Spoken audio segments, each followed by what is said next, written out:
pinagpipray din nila yun dati pa na kung loobin ng Panginoon, makalipat sila dito. Pero ito ay nasa kamay lahat ng ating Panginoon. Pag-pray natin. Amen. Praise the Lord. Yes, Lord. Sing it to Him now. Oh, beautiful. That's how mercy saw me. Yes, Lord.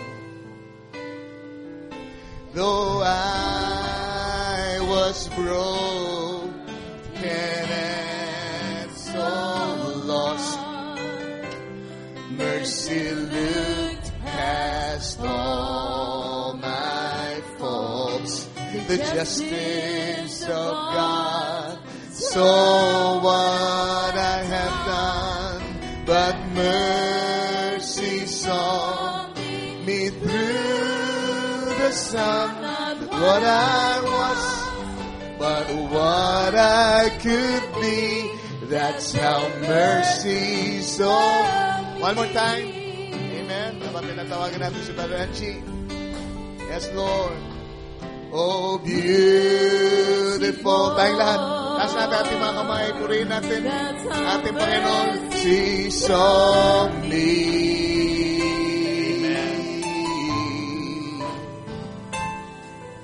Though I was broken and so lost, Jesus looked past all my faults. The justice of God saw what I have done, but mercy saw me through the sun. What I was, but what I could be. That's how mercy saw me. Not what I was, what I could be.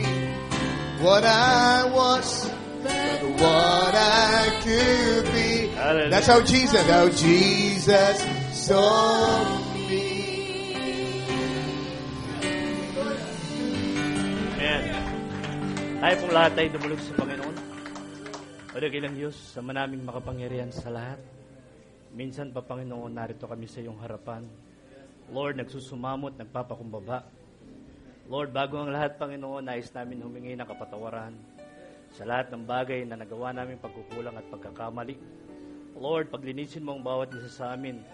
Nais namin maging karapat-dapat humarap sa iyo sa gabing ito. At Lord, hayaan mong dumaloy, Panginoon, ang iyong Espiritu sa aming kalagitnaan.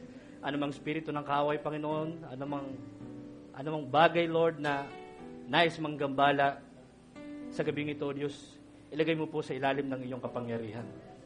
Lord, naniniwala kami na tanging ikaw lang may magagawa sa bawat isa sa amin. At Lord, nais lang namin magpatianod sa iyong spirito, Panginoon. Lord, ikaw po ang siyang makita, ikaw ang siyang maitaas sa aming kalagitnaan. Lord, ilagay mo po ang iyong lingkod sa iyong likuran. Tunay po na kami walang magagawa maliban ikaw ang siyang pumasamin. At maliban samahan mo kami, Panginoon, kami walang magagawa. Lord, batid mo ang pangangailangan ng bawat isa, Lord. Lord, may pangangailangan spiritual ang individual sa bawat isa sa amin. At ikaw lang nakababatid nito. Hindi alam, Panginoon, ng iyong lingkod, Panginoon. Ngunit kaya mong tugunin ang bawat pangangailangan iyon. At Lord, sa namin pinagtitiwala ang munting gawain ito, ang gabing ito, na ikaw ang siyang kumilos at dumaloy sa aming kalagitnaan. At sa namin binabalik ang kapurit pa sa salamat sa iyong dakilang pangalan, Panginoong Kristo. Amen. Amen. Praise the Lord. Tayo muna po yung makaupo. Amen. Hallelujah. Magandang gabi po sa inyong lahat, mga kapatid. At isang taon po nang nakaraan, ako'y narito muli sa inyong harapan. Namimiss ko na po kayo rito. Napakatagal na panahon na rin po na kami wala rito sa Pasig at kung pwede lang pong makabalik na kami rito para makapiling kayo uli. Nais po namin gawing ng aking may bahay. Amen. At ako po'y dumating last Sunday. It's an emergency po dahil siguro po hindi nalingin sa inyo yung aking naging guardian na kapatid ng tatay is kinuha na po ng Panginoon. At since birth, nasa kanya po ako hanggang ako po'y lumaki. So, yung pong aking pag-uwi is emergency kasi po stage 4 cancer na siya.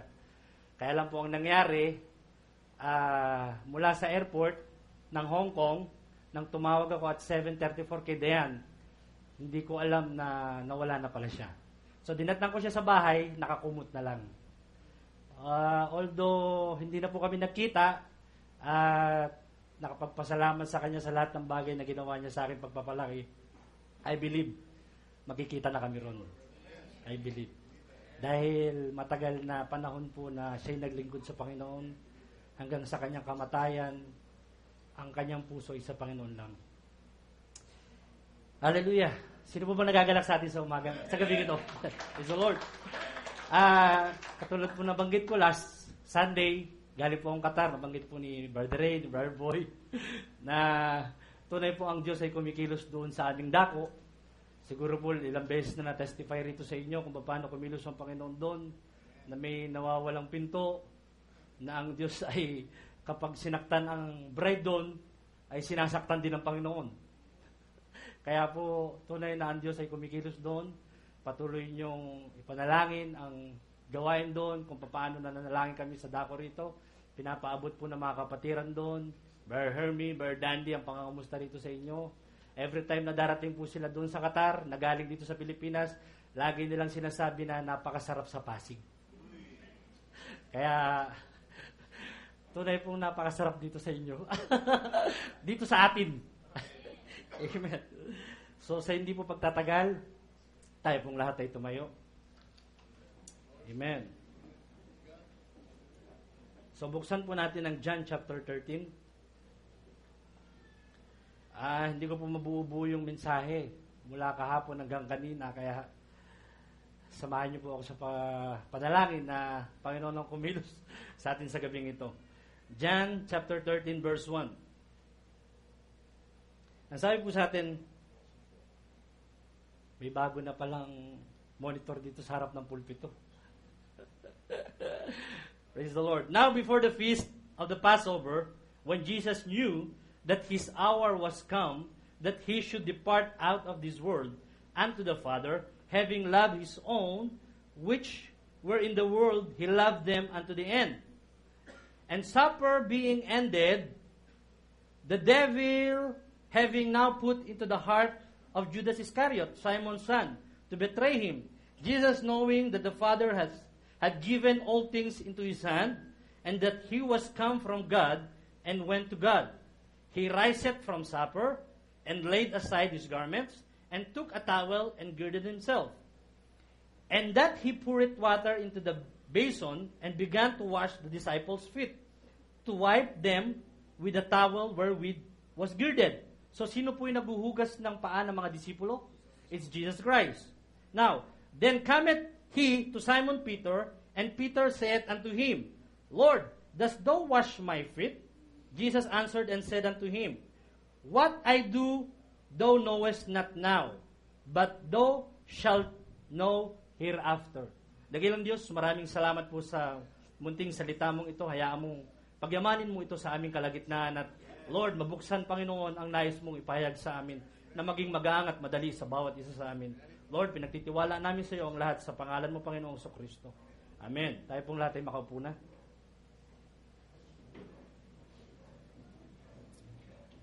At sundan po natin sa Matthew 7:20.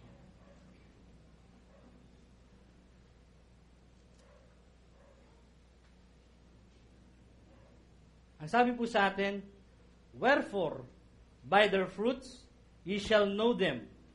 Not everyone that saith unto me, Lord, Lord, shall enter into the kingdom of heaven. Na alam po natin, sa Christian world, at kahit saang lugar, ang lahat ng tao ay tumatawag na Lord, Lord. Ang lahat po tumatawag, Diyos, Diyos. Lalo na pagdating po ng desperation, sakuna, may sakit, pangangailangan, everybody's calling Lord, Lord. Pero po ang maliwanag ang sabi dito, Not everyone that saith unto me, Lord, Lord, shall enter into the kingdom of God, into the kingdom of heaven. But he that doeth the will of my Father which is in heaven. Ang sabi po, he that doeth the will of my Father which is in heaven. Maging dito po sa atin sa end time. Hindi porki lahat tayo ay narito sa mensahe, hindi porki lahat tayo ay nananalangin at tumatawag na Lord, Lord, ay makakapasok. Ang sabi po, He that doeth the will of my Father. Are we doing the will of the Father which is in heaven? Now, ang sabi po sa atin, many will say to me in that day, Lord, Lord, have we not prophesied in thy name? Marami nagpo-propesya. And in thy name have cast out devils. Maging yung nagpapalayas ng diablo. Sabi niya, and in thy name done many wonderful works. Hindi ba namin ginawa ang mga bagay nito, Panginoon? Anong sabi niya? And then will I profess unto them, I never knew you. Depart from me, ye that work iniquity. Praise be the name of the Lord. So, meron po akong itatanong sa inyo. Sino na po ba rito ang nakakita ng puno ng mansanas?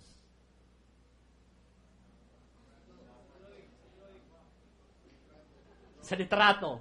So, kasi po wala tayong puno ng mansanas dito sa Pilipinas, no? Kaya, kung sakali po nakakita tayo ng puno ng mansanas na walang bunga, masasabi niyo po ba yan, ang puno na yan ay puno ng mansanas?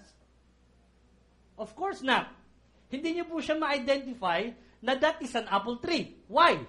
Because walang bunga. Di po ba? Pero kung hawak ko yung mansanas dito at sasabihin ko sa inyo, anong prutas ito? Madali niyo masabi kasi kilala niyo yung bunga eh. It is an apple. Pero yung puno, wala pang nakakita sa inyo. Maging ako, hindi ko pa nakita. Kaya kung meron magtatanim ng puno ng mansanas sa bahay niya at ito'y lumako at lumakit naging puno, hindi ko kayang sabihin na yung puno na yan ay puno ng mansanas. Why? Because I don't know the tree. And there is no fruit on it. Right? Hallelujah.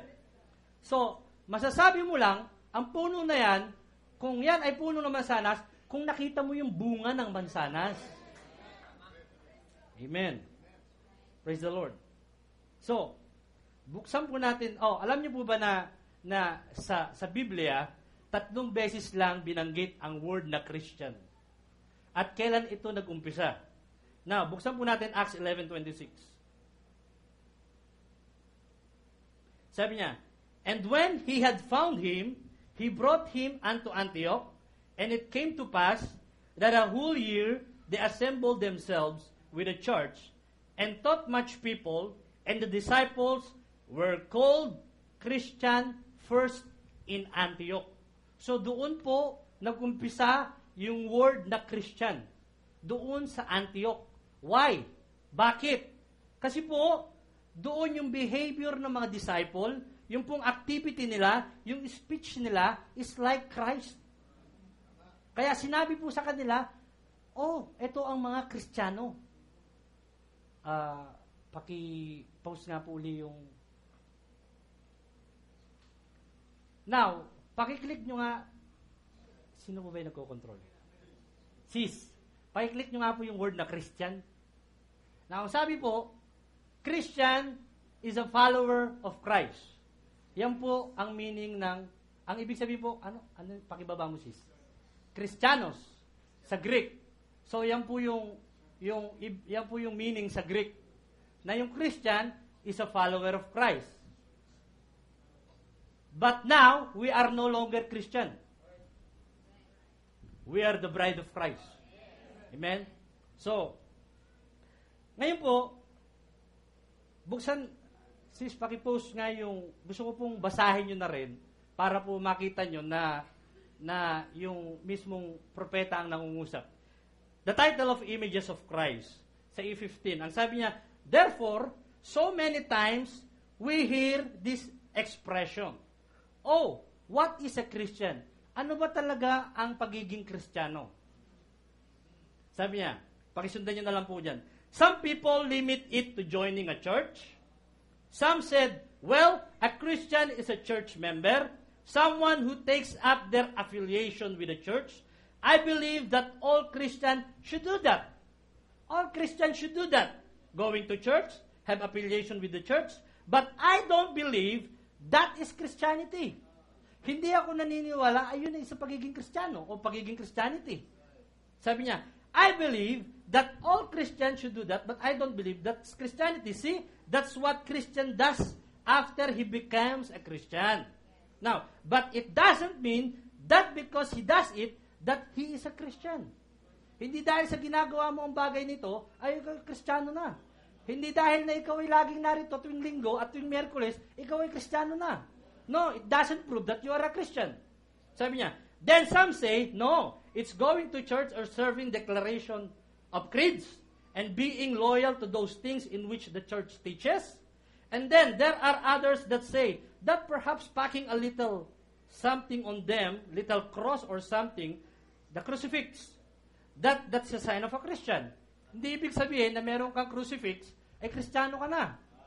Now, and then there's others who believe that perhaps maybe if they would burn a candle or do some kind of a penance, that's a Christian.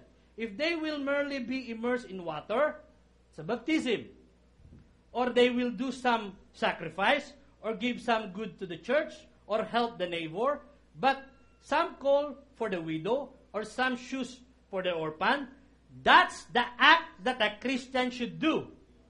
But that still doesn't make them a Christian. Dapat gawin ng isang Kristiyano, pero hindi ibig sabihin ay ikaw isang Kristiyano. Ang sabi ng Scripture, He that doeth the will of my Father. Okay, tuloy natin sa E16. And then some say that if you pack an image of Christ in your car or on your wall, that is a sign of a Christian. Well, them things are all right. But I don't believe that packing an image make you a Christian. I believe that being an image of Christ makes you a Christian. It's not what we do outwardly. Sabi niya, it's what happened inwardly. Sabi niya, that makes us what we are. Hindi yung nangyayari sa panglabas, kundi yung nangyayari doon sa kalooban mo. That makes you Christian. Hallelujah. Sabi niya, it's not, then therefore, if He is our image, and we are in His likeness, and members of His body, we should be images like Him. Then our lives should reflect the image of Christ. Not in our joining church, or in our packing crucifix, or our emotions, but it should be in the living presence of the living God that reflected through our life. So, ang pagiging Kristiyano daw po pala, hindi yung nangyayari sa panglabas na anyo. Hindi doon sa bagay na ginagawa mo. Hindi dahil sa ikaw ay mabait, dahil sa ikaw ay tumutulong, although na yun ang dapat gawin ng isang Kristiyano. Kundi ang pagiging Kristiyano, kung ano yung nangyayari sa kalooban mo. There is something in you that change. Kasi pag may nangyari sa kalooban mo, it will goes outwardly. It will follows. Kasi pwede tayong gumawa ng kabutihan, pero ang puso natin punong-puno ng kapaitan. Kaya natin maging hipokrito. Kaya natin maging magandang anyo, magkunwari na tumutulong sa iba, but deep inside in our heart, pag talikod mo, kung ano yung sinasabi mo. So, it's inward, yung nangyayari sa kalooban. Now, meron akong gustong ikwento sa inyo na isang istorya ng propeta, pero mas maganda siguro mabasa nyo na rin para mas kayo na yung nakakabasa.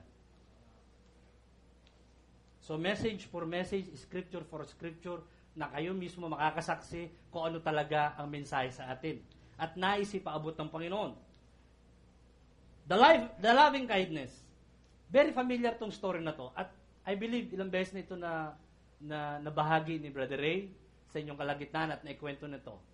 No? Sabi niya rito, the loving kindness 580228 E44. Here some years ago, down here in South, when slavery was legal, sabi niya, they used to go around and had brokers that would buy slaves just like you do in automobiles today. Okay? In their automobile lot, you'd go buy an automobile and take it over and sell it to another. Use car lot. They done slaves the way years ago. And there'd been brokers come by who would buy those slaves. So sa panahon, nung nakaraang panahon po, yung slaves binibili. Para po yung nagbabayin sila ng kotse. Na pag bumili ka ng kotse, papagandahin mo, i-condition mo, ibibenta mo. So, ganun din po yung sa panahon nila, na bumibili sila ng slaves, tapos po, ititrain nila, o anumang gawin nila, then ibibenta rin po nila. Now, saan na ba ako? And one day, a broker came by a certain plantation. And these slaves were sold over here from Africa. Sabi niya, and they would cry, they wouldn't work, they were away from their home, they'd never go back no more. So, ganun po yung nangyayari. Kapag nakuha nila itong slaves na to, wala nang chance na makabalik pa sa kanilang tahanan. Wala nang chance. They'd never see their baby no more. Sabi niya, they'd never see Papa and Mama anymore. They were plumbed across the sea here in an old wooden ship. They'd never go to their homelands again, so the owners would have to scold them or whip them and make them work. So, ganun po yung ginagawa sa slaves. Pinahihirapan po. And one day, this buyer come by. He said, I'd like to look your slaves over. Meron pong buyer, may bibili ng slaves. And he noticed the difference one.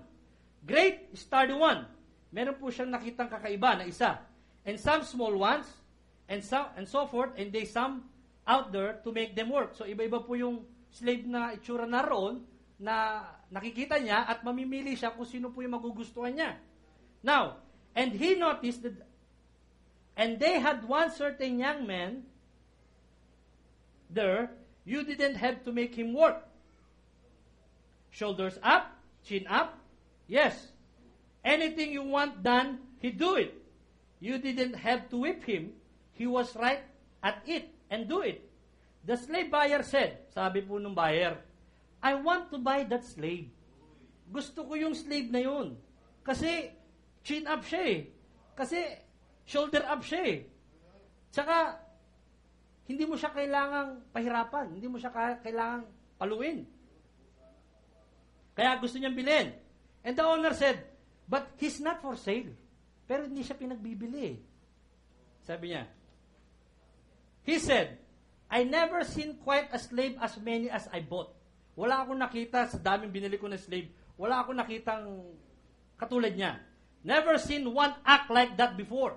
Hindi ako nakakitang katulad niya paano kumilos, gumalaw. Said, do you ever had scold him? O, sinasaktan mo ba siya? Pinapalo mo ba siya? Pinagagalitan mo ba siya? Said, no sir, he's always up. He's the best slave I ever owned. Siya yung best, siya yung talagang, anong masasabi natin? Other word from best. Kakaiba. Siya na yung kakaiba. He said, I tell you what you've done. You'd made him a boss. Alam ko kung anong ginawa mo. Ginawa mo siyang boss eh. Sabi niya, over the rest of them. He said, no sir, he's a slave just like the rest of them. Kapares lang siya ng slave. Pares ng iba. So I said, well, then perhaps you feed him a little better than you feed the rest of them. Siguro pinapakain mo siya ng mas masarap o mas higit dun sa iba. Sabi niya, said, no, he is out in the galley with the rest of the slaves. Just like they all do. He said, well, what makes him so much different than the other ones? Ano yung pagkakaiba niya? Bakit ganon? He said, I often wondered that myself until one day I found out that over in the homeland where they come from, he's the son of the king. His father is the king of the tribe, and he thought he's an alien and away from home. He still knows that he's a king's son. He conducts himself like a king's son. So kahit saan po siya naroon, kahit po alam niya siya ay slave, but because he is a son of the king, he has to act like a king. Amen. So, makikita po natin doon, hindi po nawala sa kanya yung dugo. Yung dugo ng pagiging hari. Now, the way he acts, the way he delivered, maybe the way he talk, andun po sa kanya yung mark. Kaya po naging kakaiba siya sa kalagitnaan ng karamihan. Lumulutang siya. Kitang-kita siya. Why? Because he acts so differently. He's an oddball to them. Kakaiba siya eh. Sabi niya, anong klase ito? Sabi ng buyer, ang dami ko nang nabiling slave. Bakit iba ito? Ibang klase ito. Anong meron siya? Hanggang na-recognize niya, anak pala siya. Galing pala siya sa royal blood doon sa tribe nila. Now, maybe, nakukuha niyo kung ano yung nais kong i-drive dito. Amen. Sabi po sa atin dito, buksan po natin sa 1 Corinthians 15:41.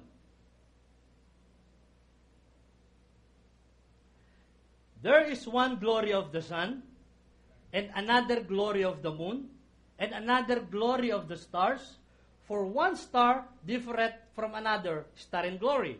So also in the resurrection of the dead, it's sown in corruption, and it's raised in corruption. It is sown in dishonor, it is raised in glory. It is sown in weakness, it is raised in power. It is sown in natural body, it is raised in spiritual body. There is a natural body, there is a spiritual body. Now, and so it is written, the first man Adam was made a living soul. The last Adam was made a quickening spirit. We know who is the second Adam. It's Jesus Christ. Now, howbeit, that was not first which is spiritual, but that which is natural, and afterward that which is spiritual. The first man is of the earth, earthy. The second man is the Lord from heaven. Now, as it is the earthy, such are they also that are earthy. As is the heavenly, such are they also that are heavenly. And as we have borne the image of the earthy, we shall also bear the image of the heavenly. Pinanganak tayo sa laman, but kailangan natin magkaroon ng imahe ng makalangit. Kung paano pinanganak si Adam, as a type of a natural, there is a second Adam, which is Jesus Christ, kung paano namuhay siya spiritually, the way he act, the way he talk, the way, anong character meron siya, paano siya namumuhay. So what is the image that we have to bear? Anong klaseng anak tayo? Anak ba tayo ng hari? What kind of act we live there in this world? How? How do we live? It is the message, mga kapatid. Sinasabi ko lang sa inyo. It's not mine. No? Kaya nga, gusto kong mabasa nyo rin. Para makita nyo kung ano mismo yung eksakto na sinabi ng propeta. Matatagal na po tayo sa mensahe, matatanda na po tayo sa mensahe, but still, how does we act? How does we live? How does we talk?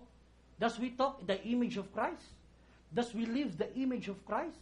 Nakikita ba tayo ng tao sa labas? Kakaiba yung tao na yun. Anong meron siya? Sino siya? You know, one brother there in Qatar, hindi siya nangungusap dun sa ibang lahi siya, Indiano. Hindi siya basta nangungusap doon sa mga kung sino-sino, but the way he act, but the way he live as a Christian way. So, there is one time na lumapit sa kanya ito. Ang sabi niya, tinawag niya yung pangalan, sabi niya, ikaw, gusto kong pumunta roon sa simbahan, sinisimbahan mo. Sabi niya, bakit? Kasi kakaiba yung buhay mo eh. Sabi niya, gusto kong makita kung sino yung Diyos na pinaglilingkuran mo. Hindi mo napakasarap nun, mga kapatid, na there is someone that's going to be converted sa Panginoon because of your life. Hindi mo na kailangan bigkasin at sabihin, oy, alika rito, ito ang totoo, ito ang salita, ito ang mensahe, ito ang scripture. It's sapat na ang buhay. Sapat na yung buhay natin. Hallelujah! So, ang sabi po sa atin, tuloy po natin yung image of Christ. E18. Now, that doesn't mean that we have to grow a long beard. Hindi ibig sabihin magpahaba tayo ng balbas. As the artist picture him having, and neither does it mean that we grow long hair as the artist picture him having, or to wear robes as we were. For we're living in another day. We don't necessarily have to be that to reflect His physical image. But we must, in our soul, reflect His spirit, image, and His manners of life. Yung manners ni Christ, nung narito siya sa lupa. What kind of manner does Christ have when He was here on earth? Anong klaseng buhay meron siya? Para malaman nyo, search the scripture. Huwag nyo nang tanongin si pastor, magbasa kayo. Kung meron kayong mga tanong. Kasi si pastor, marami ng dinadala, marami ng iniintindi, marami ng kinakargo. So, wag na tayo maging pagbigat. Ang sabi ng scripture, search the scripture, for in them ye think ye have eternal life. Inaakala nyo bang may buhay kayong walang hanggan? Sino nag-aakala rito may buhay na walang hanggan? Search the scripture. Amen. So, ang sabi sa atin, tuloy natin ang pagbasa. I do believe that Christian consists of joining churches or creeds. I believe it's a reflection of Jesus Christ in a human being. For we are His members, the members of His body, we bear His image. The scripture says, 1 Corinthians 12:20-27. Now, what kind of an image was He? Anong klaseng imahe siya? Sabi niya, He came not to be some great somebody, yet He was. Although siya yung somebody, because He is God. He is an omnipotent God, omniscient God, omnipresent God. But, ang sabi niya, He came not to be great somebody. Sabi niya, He came as a servant, He came not to be ministered, but to minister. Now, Brother Ray already preached here the message, living for others. Naalala ko, nandito ako noon. Kung paano yung pamumuhay ay hindi pamumuhay sa sarili mo. Yung pamumuhay natin para sa iba. We are living for others. What Jesus did. Na sinasabi niya rito, He did not minister, but to minister. Nabuhay siya sa earth, bumaba siya rito, or He became to be Jesus Christ in our midst para mag-minister sa atin up to our age. Now, sabi niya, our text tonight reflect what He was. Ano ba yung binasa natin kanina? Okay. Balikan natin. 1 John 13.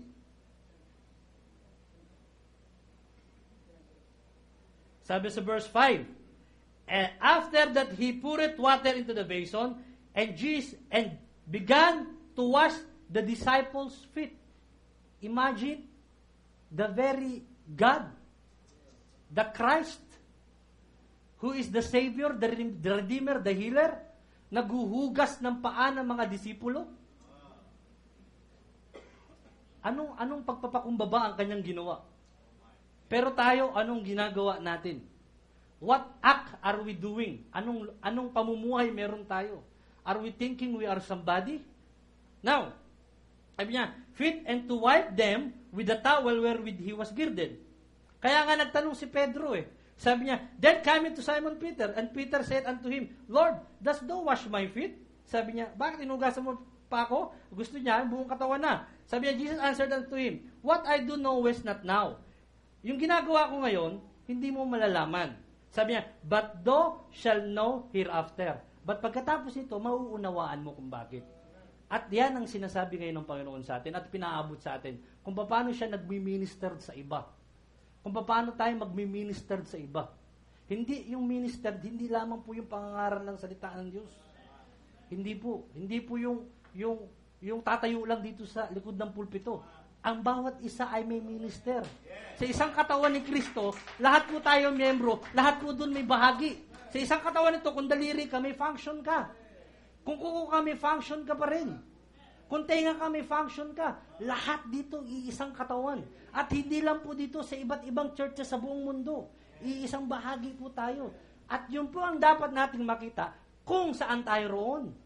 Anong posisyon tayo? Para po tayo mabless at magyaman yung minister natin. Yung po mga naglilinis na iglesia, it is a ministry. Sila po pinagpapala sa bagay na iyon. At habang ginagawa po nila yun, ng bukal sa puso nila, more blessing darating sa kanila. Hindi lamang material, physical, lalo sa spiritual. At nakikita po ng Diyos yan. So, ang lahat ay may bahagi, ang lahat ay may ministry.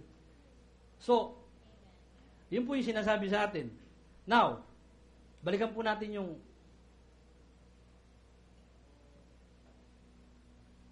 where did I stop?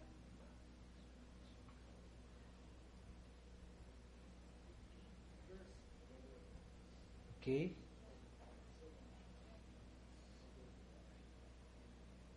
That's what make him great in my estimation. Yet being the very God of eternity, the very God who created the heaven and earth.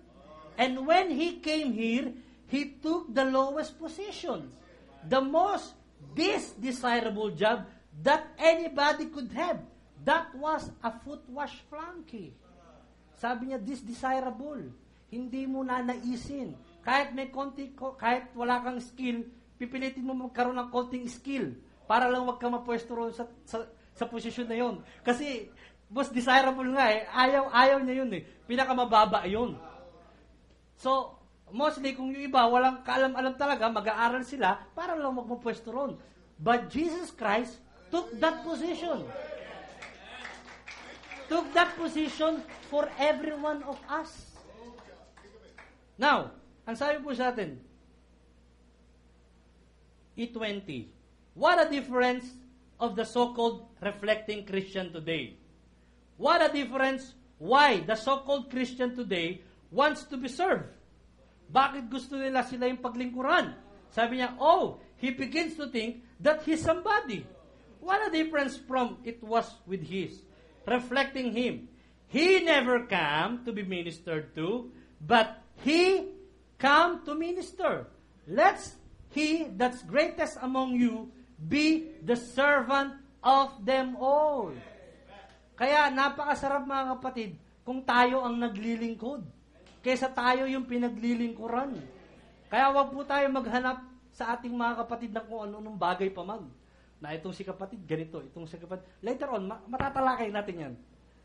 Now, ang sabi po, and we have seen today that our modern trend of Christianity is, I'm somebody, and you are nothing. It's wrong. It should not be that way. We are trying to reflect Christianity in the wrong way. God doesn't want us to do in that way. We sing the song, to be like Jesus. Kumakanta tayo ng to be like Jesus. But when it comes to humble our pride, and to get down like He did, then He drew a line. And in doing so, man has formed denomination that they can separate themselves, seemingly not having the spirit of the Scripture says. They separate themselves. We belong to a certain church. It's a bigger church. It's a better church. Our denomination, it's a greater denomination. That doesn't act like Jesus. That doesn't reflect His love and His personality. Na, gaano ka man kalaking iglesia, gaano ka man kagandang iglesia, gaano ka man kayaman o kahusay yung iglesia nyo, kinikilala ng kung sino. Pero sabi niya, that doesn't reflect His love and His personality. That doesn't mean to God. He came to the lowest, to the street harlot. So anong ginawa ni Jesus Christ? He came to the lowest, to the street harlot, to the beggar, to the bum, and got right down in the dust with them. That's the Christian life. That's the way it should be, to reflect Him in that way. Hallelujah. So, dito po makikita natin kung anong klaseng puno meron. Kung paano niyo po ma-identify yung puno ng mansanas. Kasi may bunga na siya ng mansanas eh. Now, paano po tayo ma-identify na tayo'y nakay Kristo? Kung anong bunga meron tayo. Now, ano po ba ang bunga ng Espiritu Santo?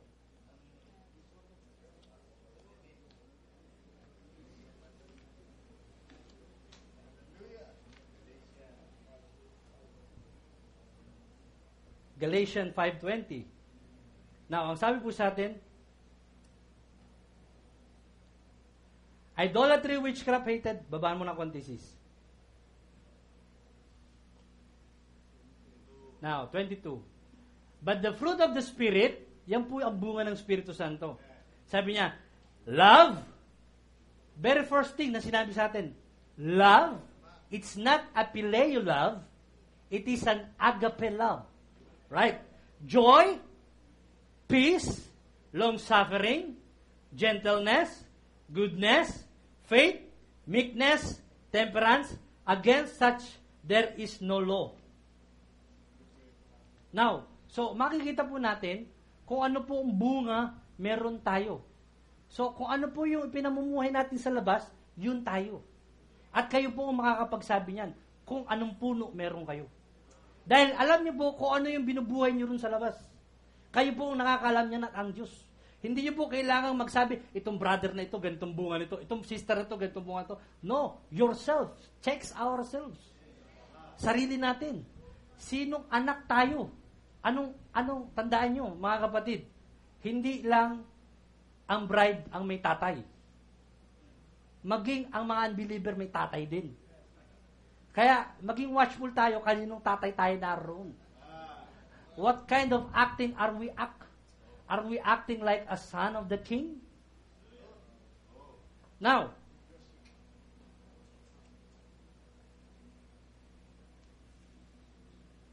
I believe tayo po yung mga grown up na po rito, malalaki na po tayo rito. Babasahin ko lang po ang mensahe sa inyo. Kung masasaktan po kayo, it's the message, it's not me. Tuloy po natin. E21. Oh, I know people say that they are past. It isn't. It's Christ still. Remains Christ. It's His Spirit. It's still the Holy Spirit that was in Him being you. It'll make you take the position too. But today, we try to think that we're different. Iniisip natin na kakaiba tayo. How far it is from His prayer when He prayed that this would all men know that we were His disciple when we have loved one another, and instead of that, we fuss at one another, we despise one another because we don't agree upon certain things. Na hanggang ngayon, maliit na bagay lang, nagkakasamaan pa tayo ng loob. Na yung maliit na bagay lang, hindi pa natin mapalampas. Nadadala natin hanggang sa pagtulog. It's not me. It's the message. Binabasa ko lang ito, mga kapatid. Maging sa mga young people, baka nagkakatampuhan na hindi man lang marunong, Brad, sorry ha, sorry, ano man yung nagawa ko, ano man, why? Ba't tayo mahihiya? Kung nakikita natin may mali, just approach. And God will be happy on that. Now, sabi sa atin dito, instead of that, we fuss at one another, we despise one another because don't agree upon certain things. And we go out and accuse each other, see, and yet claim to be Christian. Tapos inaangkin natin, sinasabi natin, Christian ako. Pag tinanong ka sa labas, ano kayo? Anong klaseng denomination? Wala, Christian kami, end-time message believer. Christian kayo, tapos ganyan ang ginagawa nyo. Christian ka sis, brother, tapos yung kapatid mo, hindi mo man lang abutin doon? Hindi mo man lang kausapin? Nasasalubong mo ba? May tampuan ba kayo? Now, sabi sa and yet claim to be Christian, I know people who claim to be filled with the Holy Spirit. It's guilty of such thing. Kapag filled ka ng Espiritu Santo, meron kong somebody sa'yo, nagigilty ka ron. Hindi ka patutulugin ito. I-check ka sa sarili mo. Hanggang kailangan i-correct mo ito, maging sa mag-asawa, sa mag-ama, sa magkapatid, sa magkaibigan, sa lahat, apektado ito. Sabi niya, going out and really saying evil things about other Christian when they ought not to do those things na hindi dapat gawin. Maging doon sa mga two-soul doctrine, maging dito sa mga thunders, kahit anong klaseng paniniwala na binibuild up nila sa mensahe, hindi tayo dapat magkaroon ng ganong kaisipan sa kanila o magkaroon ng ganong dalahin sa kanila. Even the people lumabas dito sa iglesyang ito, hindi tayo dapat magkaroon ng ganong dalahin sa kanila. In fact, mahalin natin sila. We have to brought this life na a light. Anong klaseng light meron ba tayo? Now, buksan natin. Ang sabi sa atin, if we are claiming to be sons of God, Hallelujah. Philippians 2:15.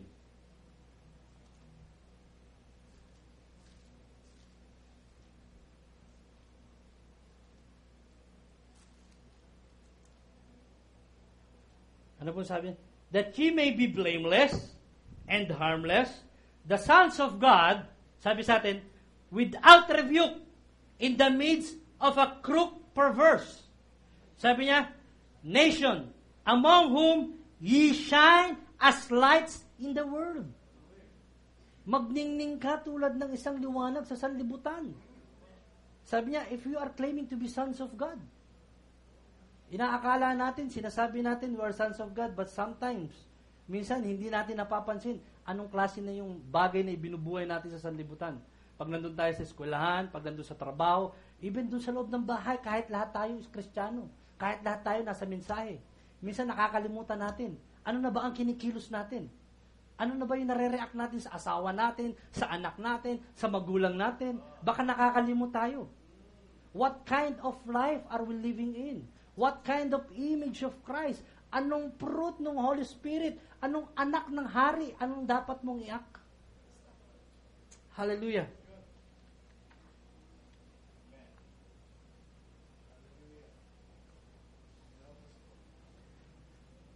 Now, sabi po sa atin, E22, now, brother, sister, when we have that kind of a spirit, we might as well get in our mind that we are not Christian yet. Sabi niya, maaari, baka hindi pa tayo Christian. Sabi niya, no matter how much we confess, it's what we possess that counts. Hindi pinagbabasihan dito yung pagkukonfess mo, Kristiyano ka, kundi ano yung pinoposes mo, ano ang buhay mo. Sabi niya, we cannot be Christian and not love all people. All people. Wala pong tinangi dito, lahat. Kasi po, magiging concern tayo doon sa kaluluwa. Anong sabi ni Brother Branham? Sabi niya, doon sa mga taong mamatay, gusto niya hanggat maaari, mapainom siya ng tubig kasi gusto niya rin magkaroon ng reward. Anong concern niya? Doon sa soul. Lagi ang focus ng prophet doon sa kaluluwa na mawawala. Na kapag namatay, it's already done. It's already finished. Nahatulan na. Kaya bago mamatay, ang gusto niya, mapagsilbihan ito. O mapagsilbihan siya. Para makakuha rin siya ng reward. Para kung anong reward, meron siya. Yun ang concern niya. Ano ba ang concern natin sa mga tao? Now, ang sabi sa atin, we might different with peoples, but Jesus didn't put it and say, when? Now, here all you Pharisees, you're all going to hell, and there's no chance for you because of this, that, and the other, because you are Pharisee. But He went to them, and He ministered to them. So, anong ginawa ni Jesus Christ? Hindi niya hinatulan ang mga Pariseyo, kundi nagminister siya doon. And He helped them, He done everything that He could to help them. Ginawa niya ang lahat para matulungan at maipaunawa sa mga Pariseyo na yung pinapangaral ni Moses ay eto na. Yung pinapangaral ng mga propeta doon sa panahon ng Mesaya ay eto na, nasa harap nyo. So tinutulungan niya ito. Hindi niya kinondem. Hindi niya hinusgahan.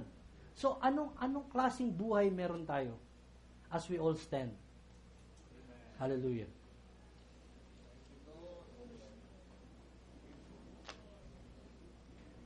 Nais kong basahin uli yung Galatians 5:13.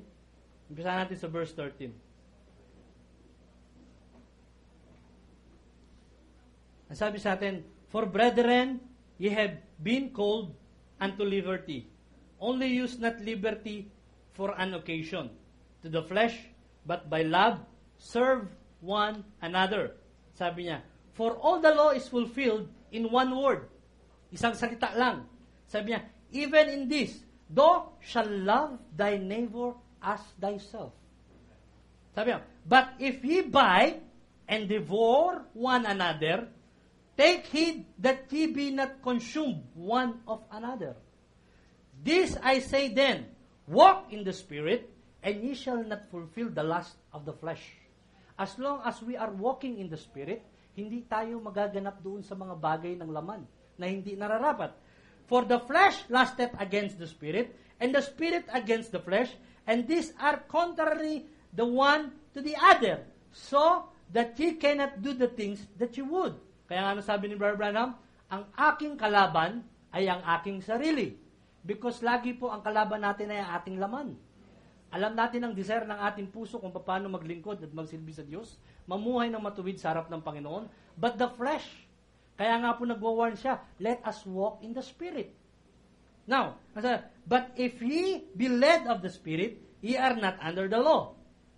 Not now, the works of the flesh are manifest, which are these: adultery, fornication, uncleanness, lasciviousness, idolatry, witchcraft, hatred, variance, emulations, wrath, strife, sedition, heresy, envyings, sabi niya, murders, drunkenness, revelings, and such like, of the which I tell you, before as I have also told you in the time past, that they which do such thing shall not inherit the kingdom of God.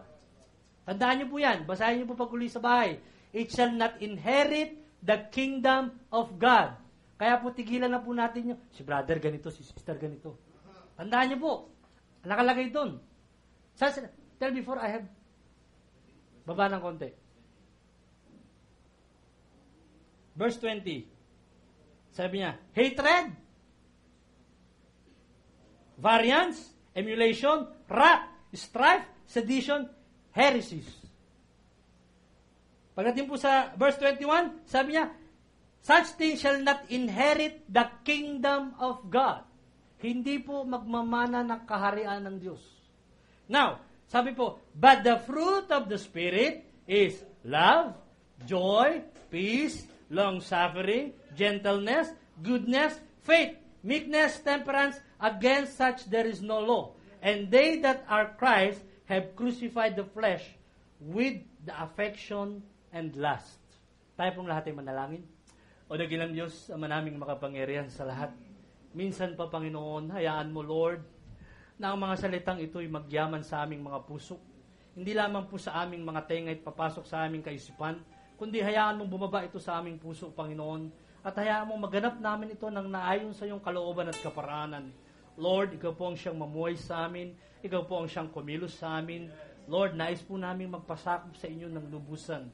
Ang buong aming sangkatauhan, ang buong aming laman, Panginoon, ang aming spirito, ang aming kaluluwa, Panginoon, nais namin ikaw nang mabuhay sa amin. Lord, anong silbi at kabuluhan ng mga bagay na itong ginagawa namin, Panginoon, kung hindi mo rin lang kami matatagpuan na karapat-dapat sa iyong harapan. Patawarin mo kami sa bawat aming pagkukulang at pagkakamali. Lord, pinagtitiwalaan namin sa iyo ang mga araw pang darating, ikaw po ang siyang mangunat kumilos sa aming buhay. Sa iyo namin binabalik ang kapurit pasasalamat sa iyong dakilang pangalan, Panginoong Kristo. Amen.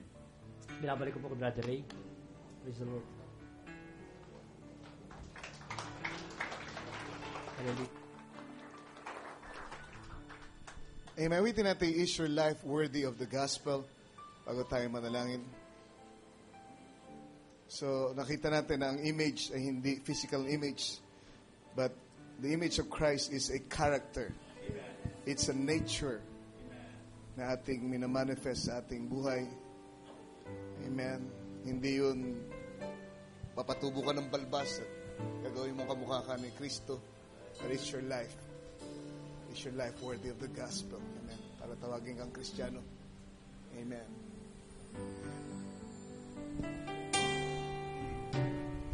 Heard about a Christian man who beats his wife and child. Sweet at church, but privately was wild. And someone spoke out bitter against the man of God. Split the church and everyone chose sides. There's a world that's watching you, and a God who's watching too. Stop and hear this question. Think it through. Your life worthy of the gospel. Jesus' wife, help us, Lord, who you claim to be. Bear his name, then I pray don't bring it shame. Please look and see. Is your life worthy? Woman claims to speak in tongues while dressing to appease. Fails to see and seek for something real. Sometimes it's hard to see in folks if he is really there, saying things that angels never dare. It is best you never heard than to break my Savior's word. Hopefully by something you'll be stirred. Sana na-steer tayo ngayong gabi ng salita ng Diyos. Worthy of the gospel. Worthy of the gospel. Jesus' wife, who you claim to be. If you choose to bear his name, then I pray don't bring it shame. Please look and see. Is your life worthy? Awitin natin minsan pa. Hallelujah, habang naghanda tayong manalangin. Your life, we are the gospel. Jesus' wife, who you claim to be. Choose to bear his name, then I pray don't bring it shame. Please look and see. Please look and see. Please, please look and see. Is your life worthy?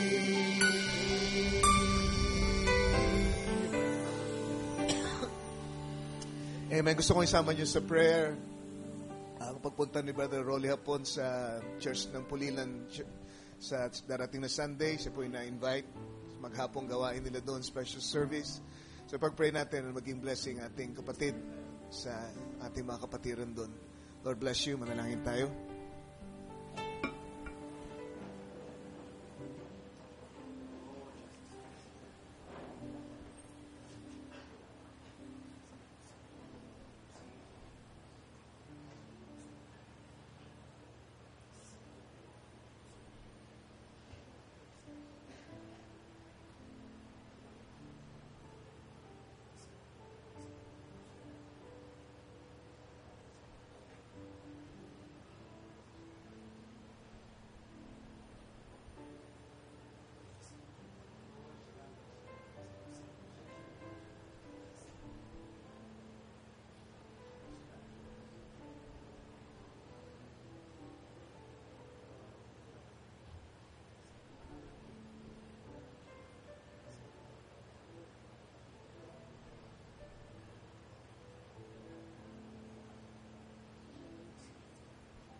mercy, Father. Thank you, Jesus. Hallelujah. Hallelujah, Jesus. Amen. I want to live the way He wants me to live.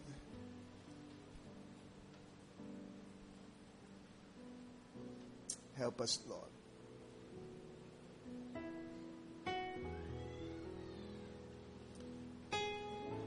Yes, Lord. That's a prayer. Amen.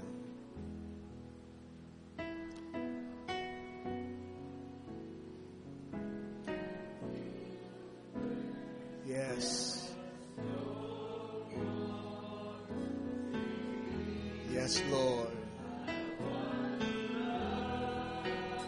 That's your image, Lord. Help us.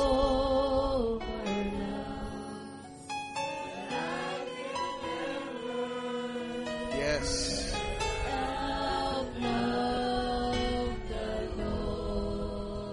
To be like Jesus. Tayong natin tumayo. Let's just raise our hands and worship Him. To be like Jesus. On earth I long to be like Him.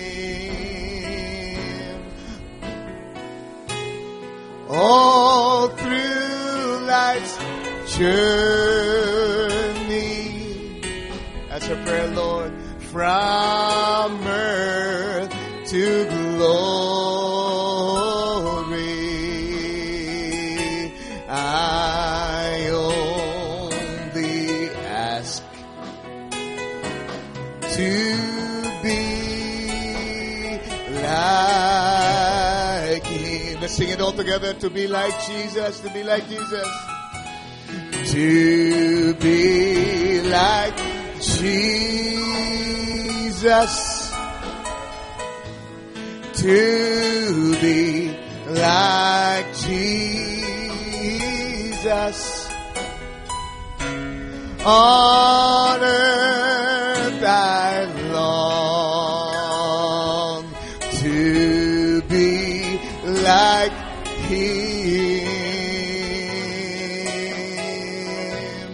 All through life's journey,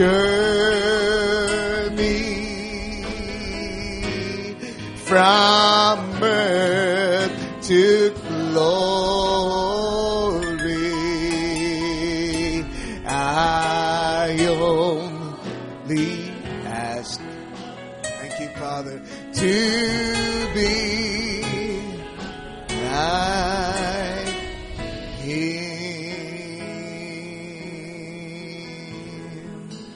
Amen. Tayo natin magsiyuko. Ama, salamat sa paalala ng iyong salita. Napakasimple at napakatotoo. At naniniwala ko, Panginoon, na ito ay tumagos sa puso ng mga anak mo na nagpapahalaga sa iyong salita. Kaya, Panginoon, meron kaming gawain para mapaalalahanan kaming tulad nito.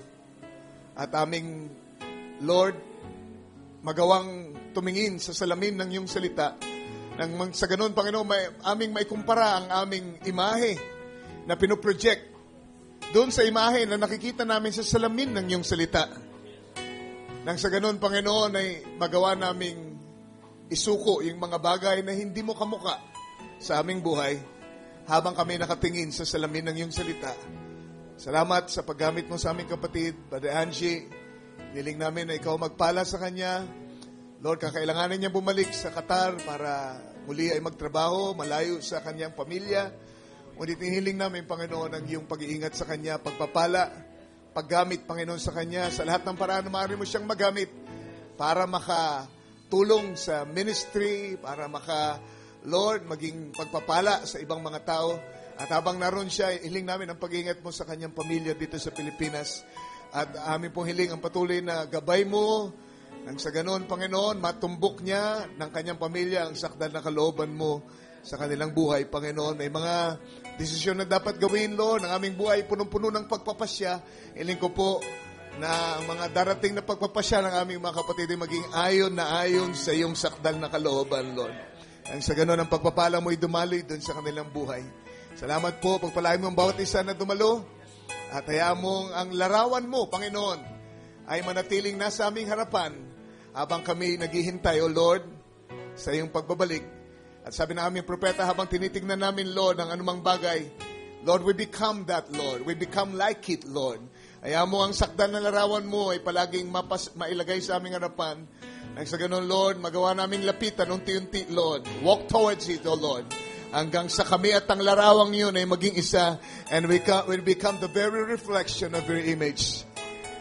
And your image, we become your images, Lord. Images of Christ, ang sabi nga sa message ng aming propeta, Lord, dito sa ibabaw ng lupa. Para sa iyong kapurihan, ito po ang aming dalangin. Bless mo lahat ng nagle-labor sa church, lahat ng, Lord, mga gumagawa ng hindi nagpapabanggit, Lord, hindi gusto tumanggap ng anumang papuri, Lord, kundi lahat ay binabalik sa iyo.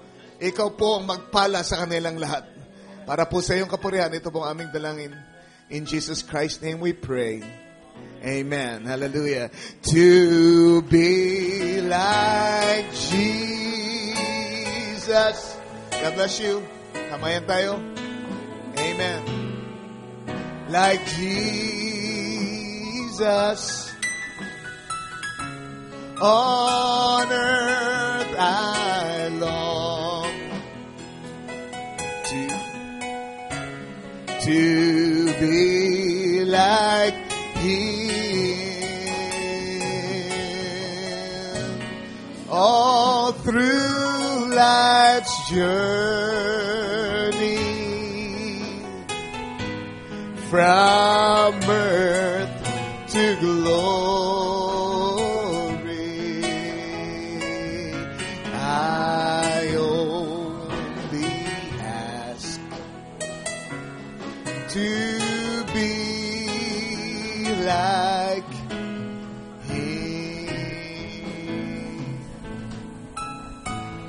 to love like